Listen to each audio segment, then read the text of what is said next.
करने का। कहते हैं फिर भी देखा करो, क्योंकि बाज़ औक़ात आप 100 चीज़ों में से कोई एक चीज़ कॉपी कर लें या किसी की एक चीज़ अच्छी एब्जॉर्ब करके आप उसे अपने तरीके से अप्लाई कर लें तो नतीजा बड़ा अच्छा आ सकता है। हाँ। ये अच्छा, इस फील्ड में, एक्टिंग की फील्ड में किससे सीखने को दिल चाहता है या किससे लगता है कि ये सबसे बेस्ट है जिनसे मैं सीख सकता हूँ, जिनको मैं जिनको आइडियलाइज करते होगे कि यार इन जैसा मुझे बनना है? देखें, हमारे जो टेलीविज़न ड्रामाज हैं वो दिन ब दिन बेहतर होते जा रहे हैं। डायरेक्टर्स बहुत अच्छा काम कर रहे हैं, कैमरामैन बहुत ज़बरदस्त हैं हमारे पास, और एडिटिंग टीम्स और एक्टर्स वगैरह जो मेरे कलीग्स हैं, जो मेरे सीनियर्स हैं, उनमें से जिनको मैं अच्छा एक्टर मानता हूँ या मेरा दिल चाहता है कि मैं यार इनसे कोई चीज़ें लूँ, उसमें बहुत सारे नाम मैं लूँगा। फिरदौस जमाल साहब हैं, बहुत सीनियर, बड़े फ्री फ्लोइंग एक्टर हैं, ज़बरदस्त एक्टर हैं। फैसल भाई, फैसल कुरैशी ज़बरदस्त, नोमान भाई, नोमान एजाज, शब्बीर भाई। मेरे जो अपने कोलीग्स हैं, जो मेरे पीयर्स जिन्हें हम कहेंगे, हम असर कहेंगे जिन्हें हम, सनी बहुत अच्छा एक्टर है, फाद मुस्तफ़ा, एहसन खान।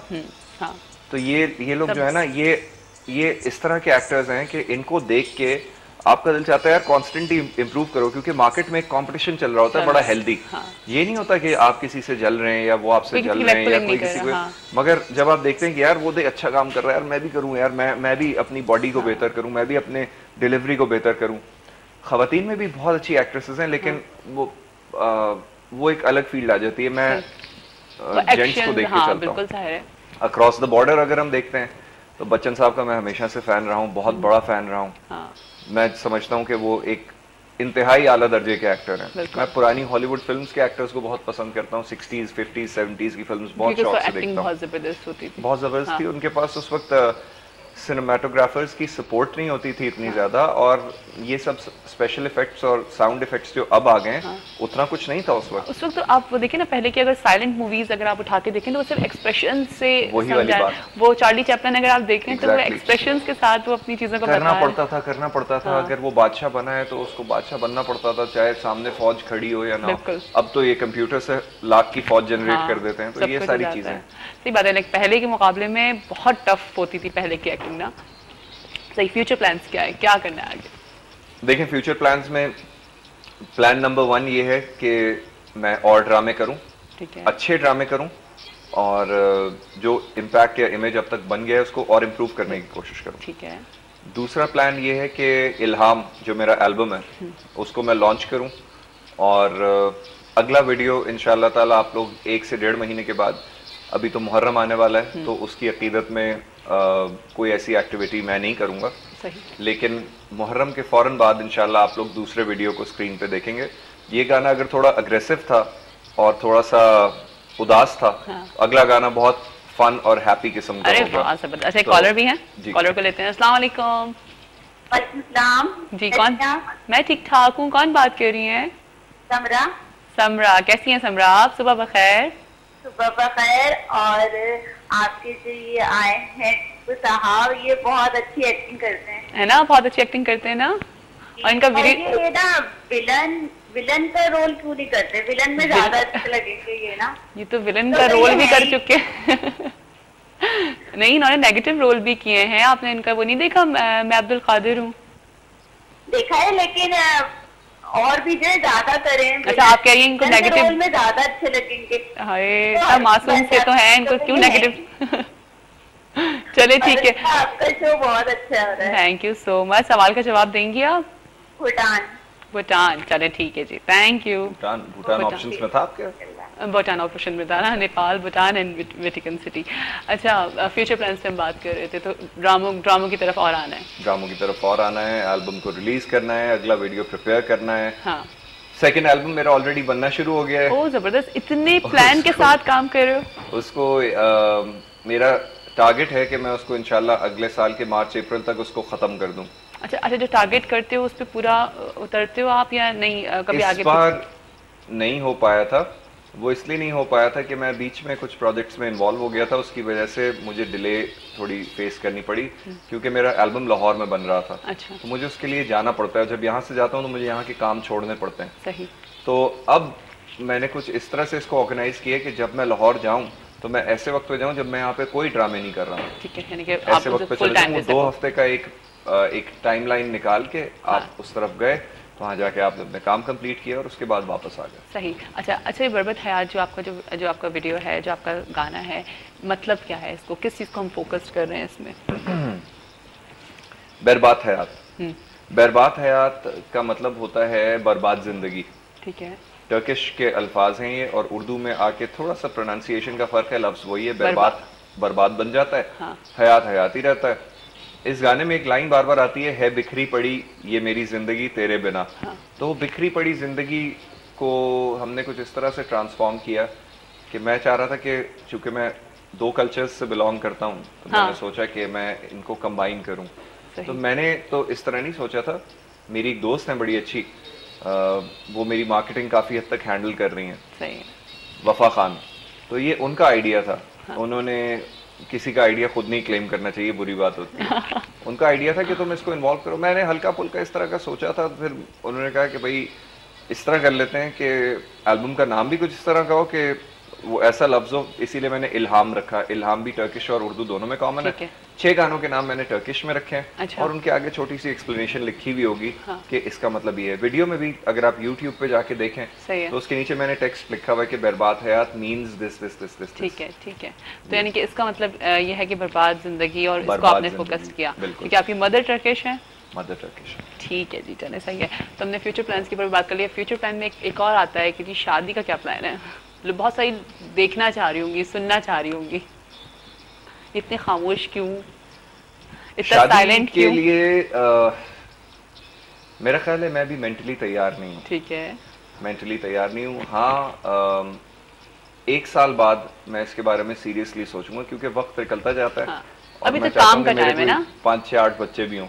अच्छा, तो इसलिए अब इतने ज्यादा प्लानिंग्स क्यों है भाई? ऐसे खुद तो कहने की बात है, बाकी अल्लाह की मर्जी है, जितने दे ना दे, ये उसकी मर्जी है अपनी। सही। आई मीन, अच्छा कभी होता था कि यार बहन भाई भी हो साथ में, सिंगल हो, लाइक मेरे बहन, कभी इस तरह की कोई फीलिंग्स आती थी या नहीं? बड़े हैप्पीली माहौल में रहे, बड़ा हैप्पीली? मैंने कभी ऐसी कोई कमी महसूस नहीं की। हम लोगों की फैमिली जो है ना वो बड़ी क्लोज नेट है। ठीक है। कभी फुप्पी इधर आ जाती हैं, तो कभी फुप्पी के घर चले गए, कभी चाचा के घर चले गए, कभी ताया के घर चले गए। बेशुमार कजन्स हैं। अच्छा, माशाल्लाह। तो बेशुमार कजन्स हैं, दोस्त भी हमेशा से बहुत रहे हैं। हाँ। लड़के भी रहे हैं, लड़कियां भी नहीं हैं, तो इसलिए कोई इस तरह की कमी महसूस नहीं हुई। हाँ। अलबत्ता मैं एक काफ़ी हद तक लोनर हूँ भी, इसीलिए शायद मैं अभी भी सिंगल हूँ कि मुझे अपने साथ वक्त गुजारने पसंद आता है। मैं बड़ा इंट्रोस्पेक्टिव आदमी हूँ, मैं अंदर देखता रहता हूँ अपने कि क्या हो रहा है, ये वो सोचता भी बहुत हूँ। अच्छा। तो उसकी वजह से लगती है, पर्सनालिटी लगती है कि कंसर्न्स रहती हैं, मुझे करना भी बहुत कुछ चाहता हूँ।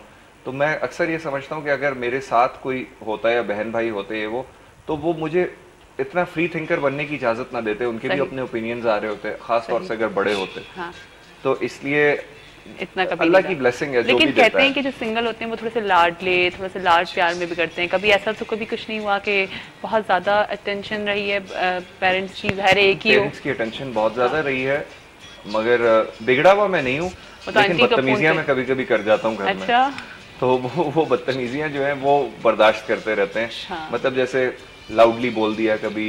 हाँ। या ये वो इस तरह की चीजें, ख्याल भी बहुत करता हूँ उनका। हाँ, तो उनको पता है कि ये जब भी करता है तो ये सब ऊपर से ही है। हाँ, अंदर से कुछ भी नहीं है। तो इस तरह का है। अच्छा, एक्टिंग की तरफ कैसे आए थे? कि शौक था या कोई लेकर के आया?